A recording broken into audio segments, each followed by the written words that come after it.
Okey. Dulu saya badan besar. Jadi keinginan nak bagi kurus, mula dengan kardio, lepas tu baru dapat tahu pasal gym. Start tu lah kita mula konsisten datang gym sampai hari ni lah. Tak selalu konsisten lah. Ada naik turun. Nak kata motivasi tu tak ada lah. Memang tak mau betul. Tapi kita latih lah. Mana pun saya jenis suka makan. Lepas tu kalau tak exercise ni memang badan confirm nanti naik lah. So disiplin lah. Motivasi tu bukanlah. More dari segi fizikal, badan, bentuk badan. Lepas tu kalau kedua lagi segi mental lah. Kata apa ni, mind fogging tu memang dah kurang dah. Kalau tak dulu kerap lupa, susah nak buat kerja.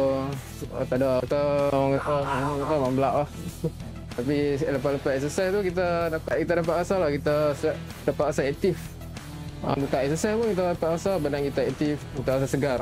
Saya tak mahu kata main game ke depan skrin tu salah. Tapi seloknya kita rajin-rajin lah gerakkan badan tu. Sebab badan ni amanah lah, amanah kita kena jaga badan kita. Jadi untuk apa? Untuk masa depan kita, masa depan anak-anak kita. Kalau kita tak jaga badan kita, siapa lagi?